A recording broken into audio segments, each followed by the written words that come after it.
প্রতিনিয়ত আমাদেরকে হুমকি ধামকি দিচ্ছেন, দল নিয়ে মব সৃষ্টি করে আমাদের দোকানের উপরে আক্রমণ করেছেন।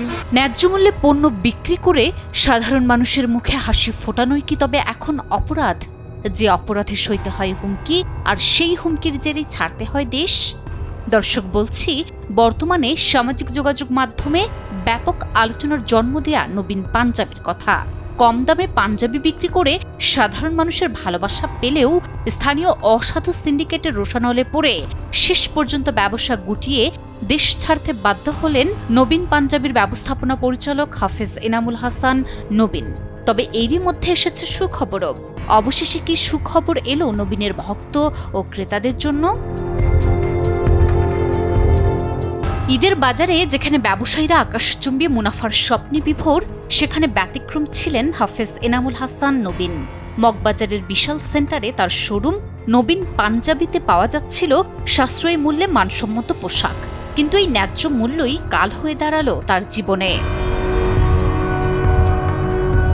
গত 20 মার্চ ঈদ উল ফিতরের ঠিক আগে স্থানীয় অসাধু ব্যবসায়ী সিন্ডিকেট এবং কিছু অসাধু পুলিশ সদস্যদের যোগসাজশে জোরপূর্বক বন্ধ করে দেয়া হয় নবীন পাঞ্জাবির মগবাজার শাখা। তার অপরাধ একটাই, কেন তিনি অন্যদের মতো সিন্ডিকেট করে অতিরিক্ত মুনাফা করছেন না? কেন তিনি কম দামে পাঞ্জাবি বিক্রি করছেন? জোরপূর্বক দোকান বন্ধ করে দেওয়ার একটি ভিডিও সামাজিক যোগাযোগ মাধ্যমে ছড়িয়ে পড়ে। ভুক্তভোগী নবীন ফ্যাশনের অভিযোগ, স্থানীয় ব্যবসায়ী সিন্ডিকেট এবং কিছু অসাধু পুলিশ সদস্যদের যোগ সাজশে তাকে ব্যবসা বন্ধ করতে বাধ্য করা হয়েছে।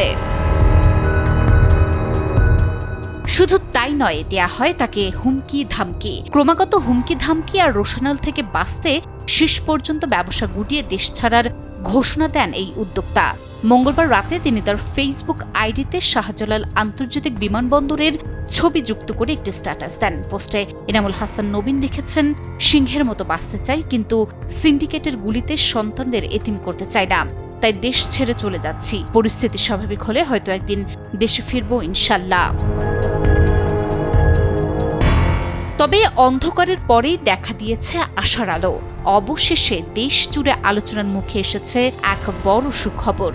সংসদ সদস্য হাসনাত আব্দুল্লাহ এবং বাংলাদেশ দোকান মালিক সমিতির সভাপতি জনাব হেলালের বিশেষ উদ্যোগে পুনরায় কার্যক্রম সচল করার ঘোষণা দিয়েছে নবীন ফ্যাশন। 25 মার্চ প্রতিষ্ঠানটির পক্ষ থেকে জানানো হয়, মগবাজার শাখা বাদে দেশের অন্য সব শাখায় এখন থেকে টানা 15 দিন ব্যাপী চলবে ঈদ উৎসব, যেখানে ক্রেতারা পাবেন বিশেষ অফার এবং সাশ্রয়ী মূল্যের সেই কাঙ্ক্ষিত পোশাক।